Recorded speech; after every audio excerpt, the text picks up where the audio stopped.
Cuento Crimen Podcast. We are a true crime podcast, and these are cases that don't get much media attention, so chances are you haven't heard of some of these cases. Come join us every Wednesday for a new true crime case.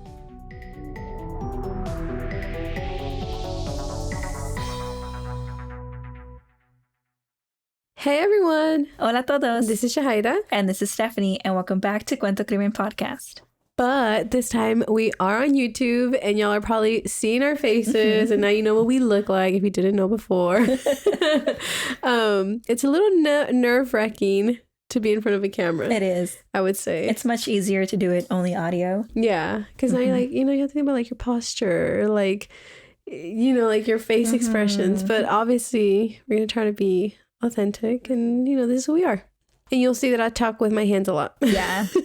So, anyways, you guys know us through audio episodes, and we covered true crime cases that, you often don't hear about and that don't get much media attention or resources. So those are the kind of true crime cases that we cover, and we do it in Spanglish because that's a big part of who we are and how we grew up.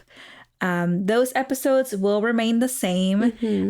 This YouTube segment is going to be a little bit extra. It's going to be separate videos from those true crime cases that I just described. So yeah, this is going to be extra. Yeah. So like, if you like our episodes and if you're like, but what about the podcast? It's still there. And cada miércoles, there's still going to be a new episode. We just decided to add a little to it, and so now we're adding this small segment on YouTube and seeing if you guys like it. I know sometimes a lot of people have said like, oh, we can't wait till next week to have another episode. So maybe this can be your little extra episode until the next episode comes out. Yeah, we don't know how often we'll do these, but we'll have to like double check and we'll just go with the flow. We'll go with the flow with that. Yeah. And so these YouTube videos are going to be quick stories. A segment is called How I Almost Got Kidnapped. And I feel like a lot of us might have stories, personal stories or friends, family. You'll have those stories and we just kind of want to, share them and kind of learn from them too, Yeah. And also I feel like this segment is a lot more casual. Like it's just going to be us like obviously reading the stories that you all send in or, that our family members have sent in. And then just like talking about it, just like our reactions and commentary and all that stuff. Yeah. So if you have a story of how you almost got kidnapped, which you would like to share, and also like you do not have to share your name, like it can be anonymous, you can feel free to send that over to our email, which is just cuentocrimenpodcast@gmail.com. You can share as much as you want, you can share as little as you want, or you don't even have to share at all. But if you'd like to share, feel free to send us your stories over, and they would be featured in the segment. Okay, so we are starting with our first story, and I haven't heard it. It's Jahaira. She's bringing this story. It's me. And usually segment. I think that's what we'll do, right? Like I'll say one story, and then you'll say another one. Kind of just the layout of the segment. But yeah, so today I have a story, which is from my niece, and then she has a story that she will share as well. So should I begin? Yes. We want to hear it. Also, it's going to be Spanglish, you guys, porque así hablamos. Yes. So, se viene en inglés, se va en español. It is what it is. So for today's story, like I said, it's my niece. And Steph knows my niece. She's watched her grow up. My niece is now 13 years old. She'll be 14 in March, which is crazy. Like, I cannot believe it. Like, si tienes hijos, you probably know what it is to watch them grow up. And then I tell Steph all the time, like, just wait till you see your nieces all grown up. Like, it is, like, mind-blowing. Because it's, like, you just can't believe that that's the same little girl, She's such a teenager now. So, anyways, I have two little mini stories that she experienced, which is crazy to say two. So yes, I'll start. So the first one happened when she was younger. I think she was 3 years old. And then the next one that she experienced happened a few months ago, actually, with my son. So that's crazy. So I'll start with like when she was little. So basically, and like it's very short, you know, like quick little instance, because like I feel like that's how kidnapping works. Like I feel like it's fast, it's in a split of a second, you know. So basically the story goes que cuando ella tenía 3 años, it was my sister, my brother-in-law, my nephew who's older than my niece, and then my niece. Y ellos iban entrando a la Walmart. And I mean, I'm pretty sure we've all been to Walmart, right? Or Target or whatever. And sometimes like when you're going in, there's a lot of people, right? Like entran muchos at the same time.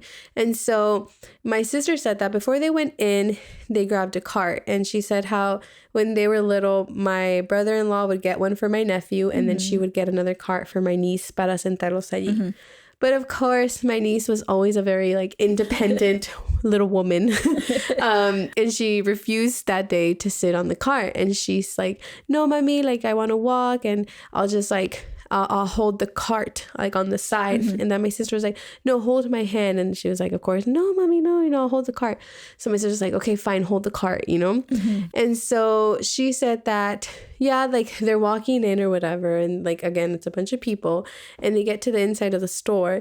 And she says that my niece, her name is Valeria, that she's like, you know what, Mom? Yeah, I want to go on the cart. I want to go on the cart. Put me on the cart. And then she's like, okay, well, what a change of mind. Y que la sienta pues en el carrito. And that she kind of sees Valeria kind of like spooked. That she's like seeing her like turn around, like kind of like on the lookout. Y que ella le dice like, Valeria, are you okay? Like, what happened?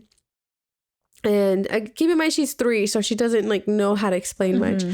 And that she's like, oh, it's, you know, like when we were walking in, el señor me agarró mi mano, and like he was trying to pull me. And like, my sister was like, what? And then she was like, yeah, he like was holding my hand, he was trying to pull me, but I was holding the cart, and that she was like letting go, that she was fighting. And like my sister was like, oh my God, like holy crap, like they're trying to take my daughter, you know. And my sister was saying how she just like got like this ear feeling, which I mean I would have too, y que mejor dejaron los carritos y se fueron de la tienda. And obviously like, I mean, it's like a bunch of people coming in, so my sister wasn't sure what man, like my niece wasn't able to say what man, like she didn't really look up. She just knows that it was a man, and like he was trying to tug her away. And so my sister like, you know, came home, and like she told my mom, and my mom is very like, uno nunca sabe, like this is, you know, like she, todos estos dichos, like that's my mom's life. And so she's like, ves porque te digo, like it can happen in one split second, like this is why you always have to put them in the cart, because you just never know. And like my mom is a big believer that like when you're in the store with a toddler or a baby, you should be nowhere away from the baby, like not even like a foot away. She's like, because someone can come right behind you and just take them. And like sometimes I'm like, ay, mamá, qué exagerada es, you know. But then like the cases that we talk about and like incidents like this, like Valeria could have been gone in like a second. Like had that man fought her a little harder, you know, like la agarra, se la lleva. And like my sister wouldn't even have known until they were actually like through the entrance. And like every second counts. Honestly, I would have left too, because you don't know, like you can't really do your grocery shopping anymore porque vas a sentir como que te están viendo, because you don't know who was the one tugging her hand. So it's like, you know, like you're gonna walk through the aisles like, are they watching me? Are they waiting for me to leave? Like in the car, will they try something again? So yeah, I think the smartest thing was to leave. And honestly, the good thing was that she was with my brother-in-law, because imagine if it was just like her and like with 2 kids, like I feel like, I don't know, I feel like that makes me nervous to think about. This reminds me, I guess a quick little story. This reminds me, my mom was just at Target like maybe 2 months ago, and she was you know, shopping, and luego ve a un señor como, I mean, obviously my mom was like not trying to judge or anything, right? But un señor como like, you know, like he just looked a little bit out of place, y que tenía un bebé en sus manos, y tenía una cobijita como bien delgadita, right? And she thought it was odd that was all that he had, like as a father, like, you know, teniendo así niño. She just felt like, you know, but she couldn't, that's all she like got from that situation. So she can't really assume, is that the father, blah, blah, blah, you know? So, but then like maybe 10 seconds later, una señora, mi hijo, ¿dónde está mi hijo? Yeah. And my mom was just like, you know, and then in eso, like they got the guy before he even like left. I think they were, you know, like the security team in the camera room. They knew what was going on. But like in a split of a second, that guy took the baby from the stroller. that is so scary. See what I mean? Like, that is just like so scary. And I feel like stories like that and then like stories like this of Valeria, like when I go to Target or like somewhere, I'm just like, no, like someone has to be by the car at all times with the little one because it's so scary. You can't turn around for a second. And if he's walking, I am right behind him. I'm not waiting like 2, 3, 5 steps because someone can instantly come in between and snatch him, or maybe he makes a turn, I don't see him, and that's it, you know? He's lost. It's scary. Yeah. It's very scary to think about. But luckily, that incident, no pasaron cosas más graves, you know, and like my niece spoke up and, you know, she was in the car and como te digo, like they went home. So that was that. And hopefully, you know, whoever that man was unsuccessful with any other child that he tried to take that day or something. So that was like the first little experience that she had. And unfortunately she had another one. And now what, as a teenager? As a teenager, yeah. Yeah, she had another one as a teenager. I said like a few months ago. So she was in vacations. Her and my nephew were in vacations. And my mom is the one who takes care of my baby while I'm at work.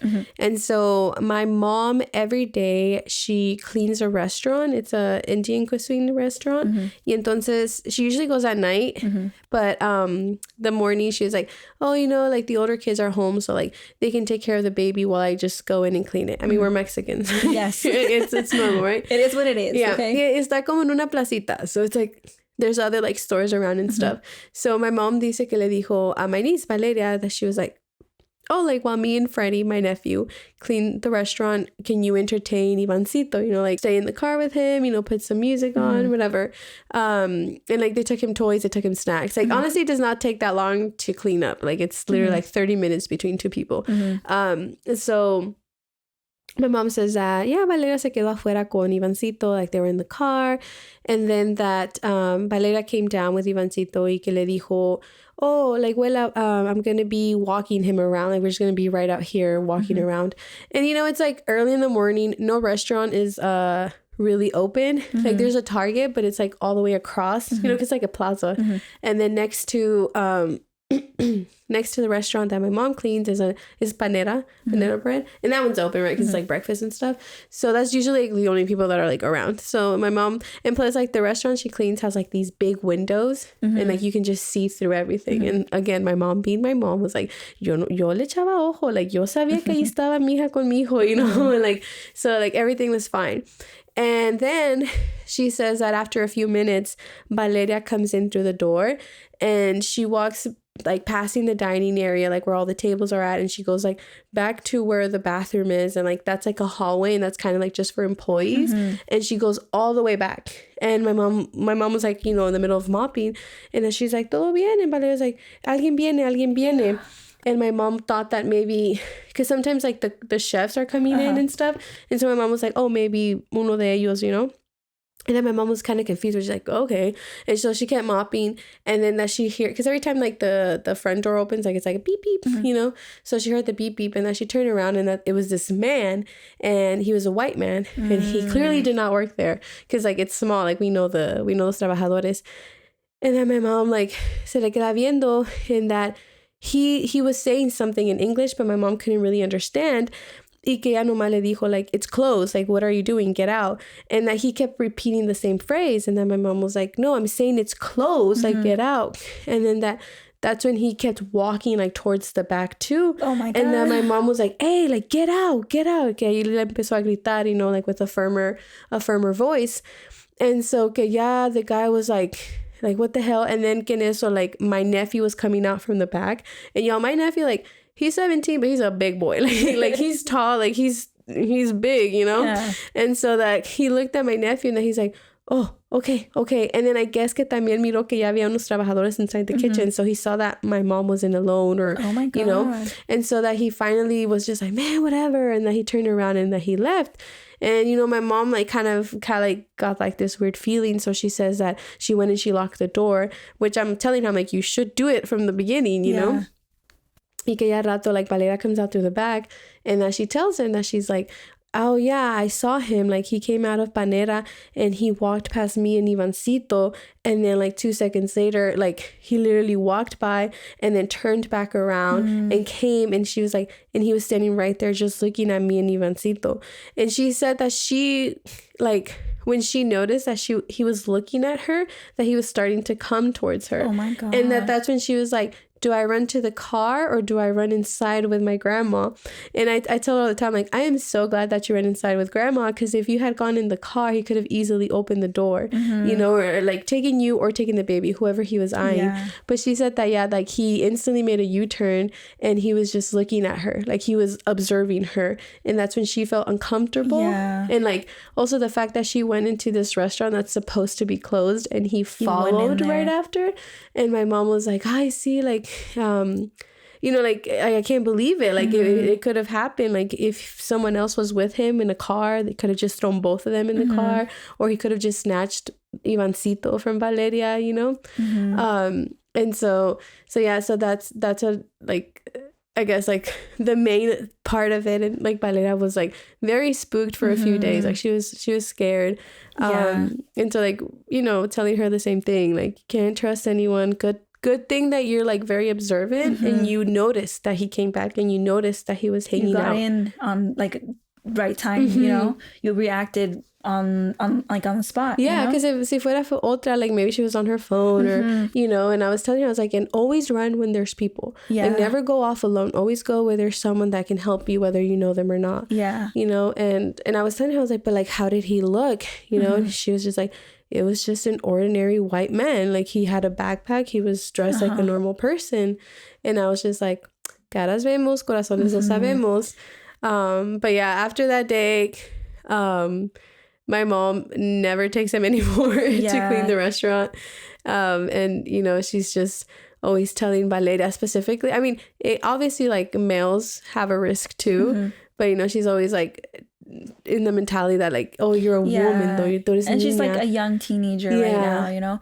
I will say, like, you know, these stories, it's, like, well, nothing happened, right? Yeah, thankfully. And we can only assume and like what you felt in the moment. But I feel like it's very telling that this man goes inside and is kind of disrespectful. Yeah. If he was in there for any other reason, he should go in there and announce why he's there, right? Yeah. And why is it when he saw your nephew Freddie, who's a lot bigger, he like backed off and left? Like if he saw someone who speaks English, why didn't he like explain it to Freddie so then he can explain it to an adult, you know? Yeah. But no, he decided he saw like someone was there that could protect them, and he's like, oh, okay, I gotta bounce. And like I really wish that like I knew what he had said in the beginning. I was really curious because like my mom was saying like es que yo no le entendí, and I was like, I really wonder what he was saying. Like, was he asking for Valeria? Was he pretending to be her parent, her guardian? Oh my God, you're right. Like you just don't know. Like maybe he's like, did you see my daughter? Is my daughter here? You just don't know. Wow, that's scary. Or like or maybe he also thought that Valeria just like randomly ran in there and like that the people inside didn't know her. So who knows? But I was just like, I am very glad that both she and my baby are safe. Yeah. Because who knows, you know? Oh, that's so scary. Yeah. Pero sí duró like unos días bien asustada Valeria. Like, yeah, you could tell. And I was just like, you just got to be on your toes all the time and always run to where there's people. Never run to be alone or hide, you know, and speak up. And I feel like that's one thing. Like, we're always so scared to like say, like, oh, that man is looking at me funny. But no, it's like, if you get that gut feeling, speak up. So yeah, so those are the two stories I have for y'all for my niece Valeria. From Valeria, poor little Lela. But yeah. Okay. So I have the next short story, and this one is from a family member, but I won't be saying real names. Actually, I should probably ask Valeria. I'm sure she doesn't mind though. Yeah, you ask her, then we can beep it if she doesn't want it. But I did ask, and they were like, no, just give fake names. And we respect it. Yeah. So I know this story well because it's a family member, but I do have like a little notes here and there because it's not my story. So I assigned names. So there is a 5-year-old David, so he's a little one. And then there's a 10-year-old Vanessa. So David and Vanessa are the ones in the story. And so David is a brother and then Vanessa is a sister. So the little brother was participating in a fundraiser in school. So do y'all remember the World's Finest Chocolate? Oh, yes. They're so good. I would eat half of my box. Yes, I was like, hace negocio conmigo, Yeah. you know? But so that was that. And you know how if you sell more, you get better prices and stuff? Yeah. So this little boy sold one full box. Wow. And then so David and Vanessa had like the idea of like, okay, like let's sell more, you know, to, you know, get the better prices. Entonces David got a new box, but now he had an empty box and he had a full box. So they decided to half it. So like half of the box in the empty one. Entonces then they decided to go out into the neighborhood and so they said that David would take one side of the block and then Vanessa would take the other side of the block. Like across from each other? Yes, across from each other. They would walk together, right? Yeah. So they were doing that and it was, you know, going fine. And that they got towards the end of the street and that David didn't make a sale in one house, so he went up one. But Vanessa kind of had to stay one house down because she was making a transaction. But that the lady was like taking forever to go get the dollar, right? And so Vanessa kind of turned around and then he saw like David approaching a white car, and she thought it was a little bit weird, you know, but she couldn't really move. Or at least she felt like she couldn't really move because she was doing a transaction. Yeah. So as soon as she finished that transaction, she like ran across the street and then was with her brother. But in that moment, I think the brother was handing the dollar through the window to this like old white man. And I've talked to Vanessa because Vanessa's like very passionate about this. And she said that she will never forget the look, as like it felt like she was walking slow motion to get to her brother, and like she locked eyes with this man, right? And like it was a stare that she knew like that guy was no good, right? Like he was there for something, right? Again, the gut feeling. And entonces she grabbed her little brother and she's like, why are you doing that? And like, why are you like, don't do that, you know, no one stops for a chocolate like that, you know. And like the brother was being defensive, like, oh no, like I just got a sale, you know? I got myself what are my you dollar. talking about, you know? Entonces they like kept walking and then like bend the corner and there's a bunch of kids there because like there was like a cat that had just given birth or something like that, and like they were looking for the mom. They had all the kittens, but they were looking for the cat mom, but and so then they bent the other corner, so now they were like on a different street. And at the same white car with the white man in there goes around, and like I guess his intention was to meet with the two kids, right?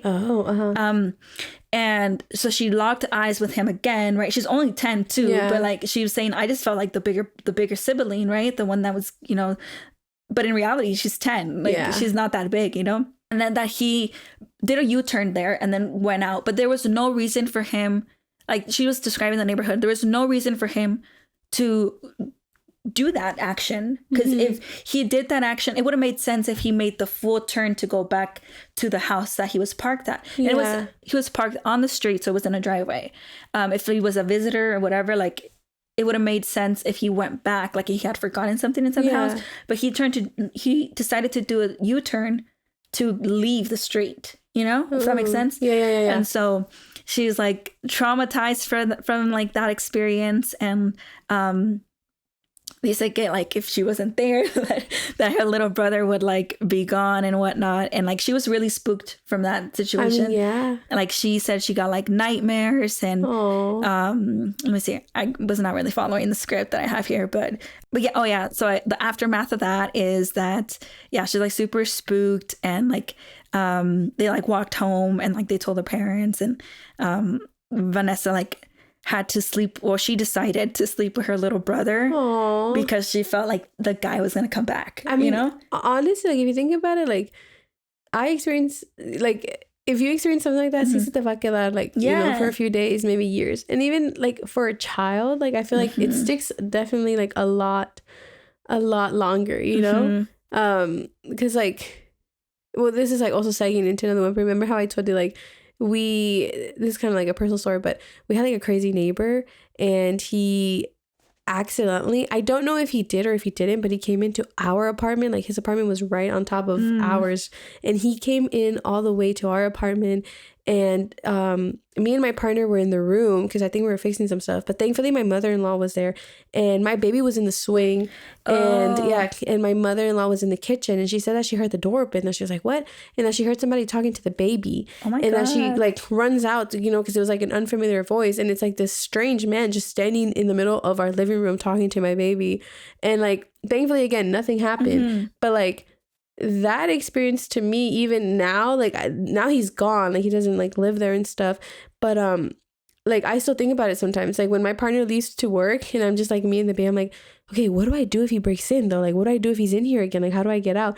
Even knowing that he's not there, you know what I mean? So like now imagine for a 10-year-old that experienced something like that, you know, made her gut wrench. Like it's, I can definitely see her. Yeah, she said like it took a lot for her to kind of outgrow that and like let her brother sleep on his own.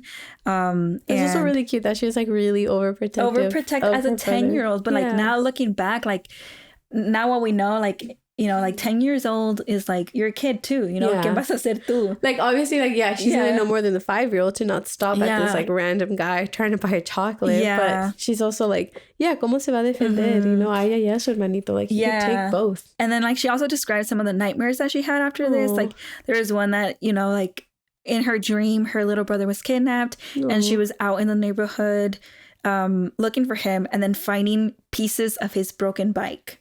Oh, that's crazy, huh? Yeah. Like, that's just trauma right there. I mean, they say dreams are a reflection of your thoughts. Yeah. So that's what was really going in her. Pobrecita. Consciously or subconsciously, And then to wrap it up, I guess now in their adult life, David claims that he was just getting money, making a sale. he claims that he wasn't going to get kidnapped, right? Yeah. And Vanessa till this day takes credit for saving him. I like that. I love that.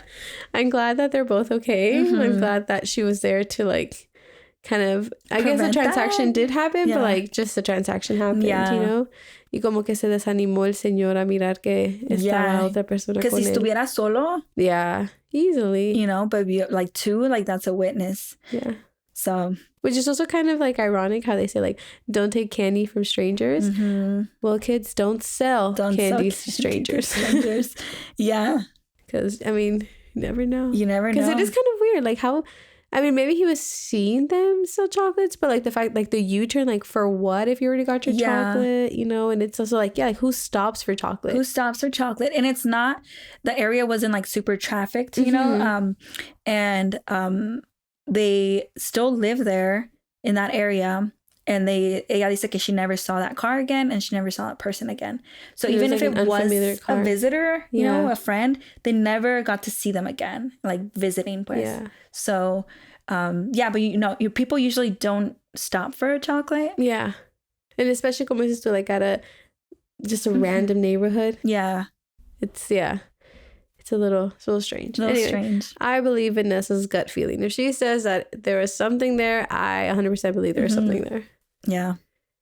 So, yeah, that was the stories that we had for this segment of today. Como dijimos, if you have your own story that you would like to share, please email it over to us at cuentocrimenpodcast at gmail.com. I was going to say .com. But hey, we'll make it easier. If you also want to just send it over as a DM on Instagram, we're just Cuento Crimen Podcast. That could also work. Just make sure you let us know that that's what it is. Yeah. Because we might confuse it with the request or something. So yeah. So si ustedes tienen sus historias, we would be more than happy to read them. I don't know. I'm so fascinated by like, you know, the stories and just the different ways, you know, like, because I don't know how to say different ways that it can happen. It can happen. There you go. And like these people, it's just a short story. Like it didn't actually happen. It was a gut feeling. And so I feel like, you know, we like true crime. We have a podcast on true crime. We tell all these stories, but I feel like this segment could be like a bit helpful and like just knowing, you know, people's experiences. And sharing the experiences and like kind of learning from them, you know? Yeah, 100% agree. So yeah, so if you have a how I almost got kidnapped story, again, send it over and maybe yours will be the next segment. Yeah, so thank you so much for watching this first video and we'll see y'all next time. Bye.